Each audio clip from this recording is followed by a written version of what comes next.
여기 노인을 품에 안고 절규하고 있는 한 여성이 눈에 보입니다. 그 여성은 당장 그만두라며 누군가를 향해 격앙된 반응을 하면서 말하고 있는데요.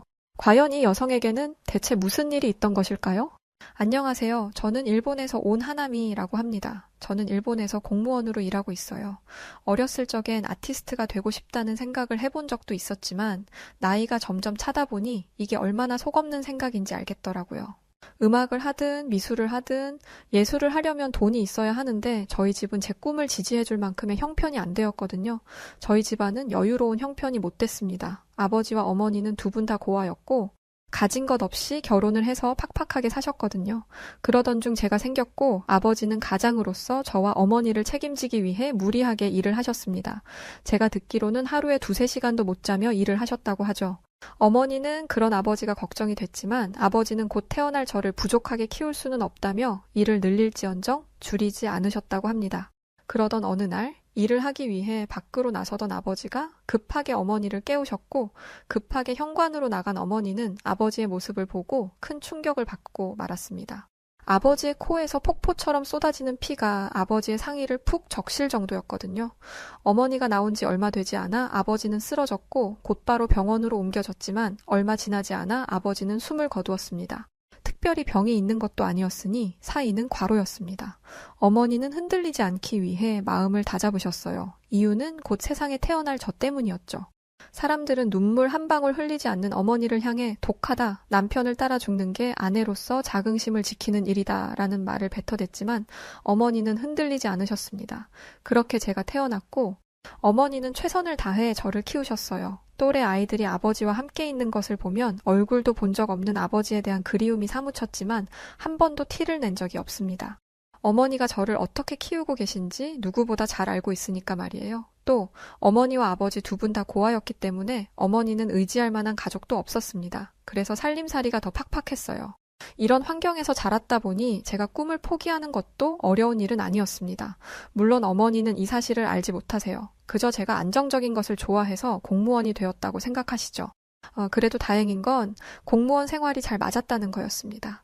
덕분에 절 키우느라 평생을 고생하셨던 어머니의 일을 덜어드릴 수 있었고 어머니와 함께하는 시간도 점점 많아졌어요. 그런데 어느 날부터 이런 평온한 생활에 균열이 가기 시작했습니다. 시작은 아주 사소한 것이었어요. 일을 마치고 집에 돌아왔는데 어머니가 화장실에 계셨습니다. 한참을 지나도 안 나오시길래 화장실 문 앞에 가서 어머니를 불렀죠. 어머니는 화장실 청소를 하는 중이라고 하셨습니다. 문을 닫아두고 청소를 하면 안 좋다 말하며 문을 연 그 순간 저는 깜짝 놀라 말을 잃었습니다. 하나미, 오늘 하루도 고생 많았어. 그런데 거품이 잘 안 닦이는구나. 얼른 청소하고 나갈게. 배고프지? 어머니는 평소와 똑같은 말투와 표정으로 말을 거셨지만 행동은 전혀 달랐습니다. 지금 뭐 하는 거예요? 그건 세제가 아니라 샴푸잖아요. 어머니는 그제야 자신이 무엇으로 청소하고 있었는지를 깨달았습니다. 아니, 아까는 분명히 세제였는데 저는 어머니를 밖으로 내보낸 뒤에 마른 걸레로 화장실을 전부 닦고 한참 동안 물 청소를 했습니다. 그렇게 첫 번째 사건이 지나갔고 한동안은 아무 문제도 일어나지 않았어요. 그래서 화장실 사건을 잊고 살았습니다.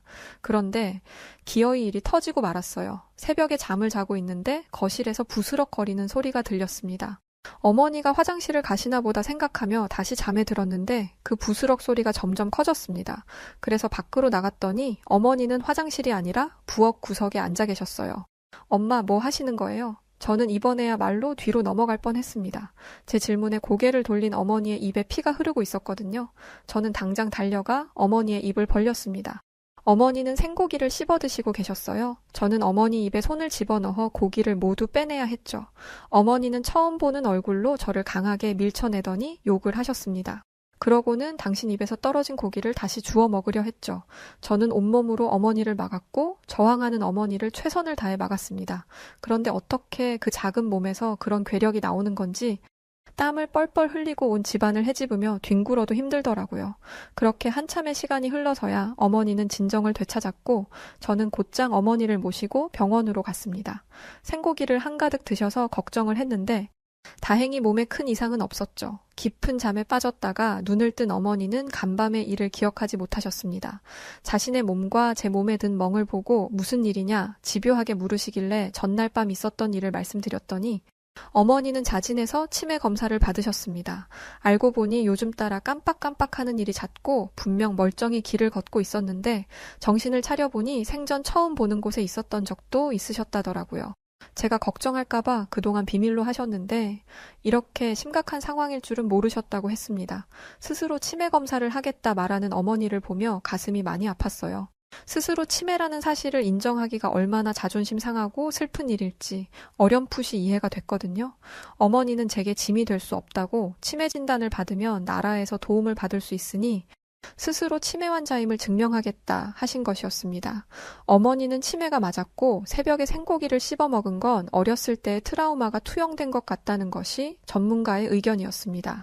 어머니는 부모가 없이 자라 배 곱는 날이 많았는데 그나마 있는 돈을 불량배들에게 빼앗기고 일주일 내내 굶다가 배고픔을 못 이겨 고기를 주류로 하는 술집의 음식물 쓰레기를 뒤져서 먹은 적이 있었다고 합니다. 그때의 좌절감이 트라우마로 남아 치매 증상으로 나타난 것이었죠. 치매 진단을 받은 어머니의 상태는 순식간에 악화되었습니다. 어머니는 제가 일을 하느라 집을 비운 틈을 타 집에서 나가기도 했고 치매 노인을 돌보는 방법을 몰랐던 저는 그럴 때마다 온 동네를 뒤지며 어머니를 찾아다녔어요. 어머니가 저를 돌봐주신 것처럼 저도 어머니를 끝까지 돌보려고 했는데 이렇게 했다가는 어머니도 위험해질 것 같고 저도 생계를 이어가지 못해 둘 다 힘들어질 것 같았습니다. 그래서 나라의 도움을 받고자 했어요. 노인과 관련된 일을 처리하는 공무원은 ACP라는 제도를 알려주었습니다. 치매 노인의 의사결정권을 보장하기 위해서 내가 지금까지 소중하게 여겨온 것들, 앞으로 소중히 하고 싶은 것들, 앞으로 함께 살고 싶은 사람, 어떤 시설에서 누구에게 돌봄을 받고 싶은지, 식사 내용, 목욕 횟수, 화장실 용변, 심폐소생, 인공호흡기 등의 유무 등등을 적어서 제출하는 것이었죠. 저는 이 얘기를 듣고 어이가 없었습니다. 사무적인 태도로 제도를 소개하는 직원에게 묻고 싶었습니다. 치매 노인을 직접 본 적이 있냐라고요. 이미 과거의 기억에 갇혀 살고 용변 실수도 하는 사람에게 어떻게 자기 결정권이 있단 말입니까? 이런 걸 하려면 건강한 노인들에게 미리 받아두었어야죠. 이미 치매에 걸려 오도 가도 못하는 사람에게 물어봐봤자 어떤 대답을 얻을 수 있단 말입니까? 그러면서 저에게 재택 돌봄 교육 과정을 안내해 주더라고요. 더더욱 어이가 없었습니다. 아니, 저는 평일에 일을 하러 나가야 되고 그러면 어머니를 돌봐줄 사람이 없어요. 그런데 어떻게 재택 돌봄을 할 수 있겠어요? 어머니 혼자 집에 계시면 돌발 사고가 날 수 있는데 어머니를 집에 혼자 두라는 말이에요? 저는 치매 돌봄 센터를 원해요. 그러자 직원은 곤란하다는 표정으로 말했습니다. 어떤 말을 하고 싶은 건지는 알겠는데요. 지금 일본의 노인들이 얼마나 많은지는 알고 계시죠? 그중에 치매 노인 수도 만만치 않아요. 그 사람들을 전부 센터로 보내는 건 지금으로선 불가능입니다. 그럼 다른 방법은 없느냐 물으니 그 대답도 골 때렸어요. 그래서 재택 돌봄 교육도 하고 가이드라인도 제공해 주잖아요. ACP 제도로 필요 없다고 했으면서 뭐 어쩌라는 거예요? 모든 걸 국가에 의지하는 건 좀 아니지 않아요? 저는 제가 봉사해왔던 일본이라는 나라가 이토록 대책이 없을 줄은 몰랐습니다. 게다가 노인 인구가 폭발적으로 증가하는 상황 속에서 복지 정책을 이 정도밖에 구축하지 못했다는 점에서 너무나 실망스러웠어요. 저는 포기하지 않고 어머니를 모실 수 있는 곳을 찾았습니다. 그런데 답을 찾을 수가 없었어요. 나라에서부터 가정 돌봄을 장려하는데 뭘 할 수가 있겠어요. 결국 저는 비싼 돈을 들여 사설 업체에서 사람을 써 집에서 어머니를 돌보게 되었습니다. 그런데 아시겠지만 일본의 인건비는 굉장히 비쌉니다. 게다가 치매 노인을 돌보는 일은 아무나 할 수 없는 일이었기 때문에 더 비쌌죠. 게다가 제가 없고 제대로 된 인지 능력이 없는 어머니에게 보호사가 무슨 행동을 할지는 아무도 몰랐기에 비싼 돈을 쓰고 사람을 쓰면서도 항상 불안한 마음을 가지고 살았습니다. 그러던 중 한국으로 출장을 가게 되었어요. 어머니 때문에 출장을 가지 못할 것 같다고 말했지만 제 상사는 지금까지 어머니 핑계로 당직이나 여러 행사에 빠진 게 몇 번인지 알아. 지금 동료들 원성이 잦아. 이번에도 발 빼려고 하면 징계를 피할 수 없을 거야 라고 했습니다. 이해가 안 되는 건 아니었어요. 동료들이 뒤에서 제 욕을 얼마나 하고 있는지를 잘 알고 있었기 때문에 상황이 얼마나 안 좋은지 알고 있었습니다.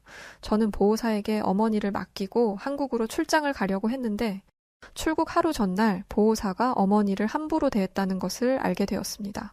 어머니의 몸 곳곳에 시퍼런 멍이 든 걸 제가 보고 말았거든요. 저는 결국 어머니를 모시고 한국에 가는 수밖에 없었습니다. 당연히 상사는 굉장히 못마땅해 했지만 제가 한국에 가서 어머니를 보호시설에 맡긴다고 약속에 약속을 거듭하니 겨우 허락해 주었어요. 제가 알아보니 한국에서는 다양한 요양보호시설이 있었습니다. 제가 한국에 머무는 일주일 동안 어머니를 맡길 수 있다는 답신을 받았죠. 솔직히 한국과 일본은 사이가 좋지 않기 때문에 한국 요양원이 어머니를 받아주지 않을 수도 있다고 생각했습니다. 하지만 한국에서 만난 요양보호사는 한국어가 서툰 저를 배려하기 위해 요양원 입소자들의 보호자에게 전달하는 안내문도 일본어로 번역해 주었어요. 그 섬세함에 놀란 저는 이 요양원에 일본인들이 있는 줄 알았습니다. 그런데 제가 처음이라고 하더라고요. 자국에서는 요양원이 부족하다며 문전박대당하고 요양원 자리가 없으니 늘 저자세로 굽신거려야 했는데 한국은 달랐습니다. 치매 노인을 돌보며 힘들었던 그간의 시간을 이해해주고 제게 믿음을 주었죠. 요양보호사만 친절했던 게 아니었습니다. 어머니를 모시고 공항에 도착했을 때 짐을 찾는 데 집중하느라 그만 어머니를 놓치고 말았습니다. 뒤늦게 어머니를 찾으러 다녔지만 도무지 보이지 않았어요. 한국어도 서툰이 도움을 청하기도 어려웠죠. 그런데 그때 한 한국인 여행객이 서툰 일본어로 제게 말을 걸었습니다. 도와주겠다고요? 저는 한국인 여행객의 뒤를 따라 공항 직원을 찾아갔습니다. 번역기까지 써가며 제 말을 번역해준 한국 여행객이 자초지종을 직원에게 설명했고 직원은 깜짝 놀라며 방송을 했어요. 치매 노인이라는 이유로 온갖 무시를 당해왔던 어머니였습니다. 일본에서는 어머니가 살짝 닿기만 해도 기겁을 하며 더러운 병균 취급을 하는 사람들도 많았어요. 앞에서는 안타까운 척, 힘내라는 말만 번지르르하게 하고 뒤에서는 왜 저런 사람을 데리고 나와서 민폐를 끼치냐 라며 욕하는 경우가 열의 9이었죠. 그런데 한국은 달랐습니다. 얼마 지나지 않아 어머니를 찾았다는 연락이 왔고 저는 직원을 따라 나갔습니다. 그 사이에 한국인 여행객이 제 짐까지 직접 챙겨서 가져다 주었죠. 어떻게든 살해를 하려 했지만 한사코 거절하며 급하게 자리를 떠나는 탓에 감사 인사도 제대로 하지 못했네요. 다시 만난 어머니는 누군가의 손을 꼭 잡고 있었어요. 젊은 아가씨였는데 그분이 떠돌아다니는 어머니를 데리고 안내 데스크로 온 것이었어요. 어머니는 제가 데려가려고 하자 아가씨의 손을 강하게 잡으며 제게로 오길 거부했습니다. 치매 걸린 노인의 악력은 성인 남자 저리 가라이기 때문에 저는 아가씨의 손이 으스러질까 걱정되었어요. 서둘러 어머니를 강제로 떼어내려고 하는데 그 아가씨는 괜찮다는 미소를 보이며 되려 어머니를 안아주었습니다. 마치 아이를 다루듯 어머니의 등을 부드럽게 쓸어내리자 어머니는 곧 진정했고 아가씨의 손을 놓았죠. 놀라웠습니다. 대체 어떻게 이런 대처를 할 수 있는지 궁금했어요. 그러자 그 아가씨는 자신의 할아버지가 치매에 걸려 돌아가셨다는 것을 알려주었죠. 저는 감사 인사를 건네며 한국에서는 치매 노인을 어떻게 대하는지 물어보았습니다. 그런데 얘기가 이어질수록 저는 입을 떡 벌릴 수밖에 없었어요. 한국에서는 계속해서 요양보호사를 양성하고 있었고 노인 인구의 비율이 높아짐에 따라 관련 예산도 확대하는 중이었습니다. 또 매년 목표한 목표치를 꾸준히 달성하는 중이었죠. 이 사실을 알려준 아가씨는 일본은 어떤가요? 노인 비율도 한국보다 훨씬 높은 걸로 알고 있어요. 그러니 노인 복지도 오랫동안 이어졌을 것 같은데 분명 한국이 배울 점이 있을 것 같아요. 사실 저는 사회복지 쪽을 공부하고 있거든요. 라며 일본에 대해 궁금해했습니다. 그런데 저는 부끄러운 마음에 입을 열 수 없었어요. 일본은 지난 2017년에 치매에 대한 올바른 인식 보급을 위해 그해 말까지 800만 명의 치매 서포터를 양성하려고 했지만 처참하게 실패했습니다. 그리고 그 이후에 제가 혀를 찾던 ACP 제도라든지 다른 제도들을 만들어내고 있었던 것이었어요. 공항에서의 만남을 뒤로하고 어머니를 요양보호소에 맡긴 뒤 제 일을 시작했지만 일본과 한국의 복지 정책의 수준 차이가 계속해서 제 머릿속을 맴돌아 도통 일에 집중할 수가 없었어요. 그러던 중 일본으로부터 충격적인 소식이 전해졌습니다. 일본 복지 업무 담당 공무원이 독거노인의 사망 사실을 알면서도 시신을 방치했다는 소식이었어요. 게다가 시신을 방치한 기간은 무려 2달하고도 보름이었죠. 더 끔찍한 건 노인의 시신을 방치한 이유였습니다. 그 직원은 일이 밀려서 대응할 시간이 없었다라고 말했다는데 같은 공무원으로서 화가 나 견딜 수 없었어요. 아무리 일이 많다 하더라도 사람이 죽은 일이었습니다. 당장 2, 3일만 지나도 부패가 시작되는데 고인이 그 지경이 될 때까지 방치했다는 건 인간이 할 도리가 아니었어요. 게다가 일본은 개인주의적인 사회이기 때문에 그 노인이 나타나지 않는다고 들여다볼 사람이 없다는 것을 그 공무원도 알고 있었을 것입니다. 그 일본 공무원의 마인드는 안 봐도 뻔했어요. 가족도 없고 돈도 없고 힘없는 노인, 죽으나 사나 나랑 무슨 상관이야? 제가 확신하는 이유는 실제로 이렇게 생각하는 사람을 많이 보았기 때문입니다. 게다가 이 노인의 고독사, 사실은 복지용품 사업자가 노인 집을 방문해서 알게 된 사실이었어요. 그렇고 난 뒤에야 늦장 대응을 한 것이죠. 일이 많다면서 세간의 사실이 알려지니 그제야 대응을 한 거였습니다. 분노가 치밀어 올랐어요. 그런데 국가기관은 저와 생각이 달랐습니다. 왜냐하면 그 공무원은 정직 5일의 징계 처분만 받았거든요. 시신을 하루 이틀 늦게 수습한 것도 아니고 무려 2달 보름이나 늦어졌습니다. 기록이 누락된 것도 아니고 고작 일이 바쁘다는 이유로요. 그런데 정직 5일?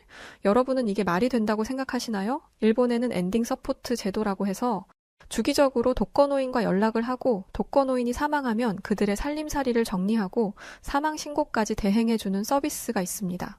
국가에서 제공하는 서비스이지만 돈을 내고 이용하죠? 사망한 독거노인은 이 서비스 이용자였어요. 자신의 사후를 책임져 준다는 믿음 하나로 돈까지 내가며 서비스를 이용한 건데 돌아오는 게 2달 보름간의 방치라니 일본에서는 늙은 게 죄라며 농담처럼 말하던 말이 현실로 느껴지는 순간이었습니다.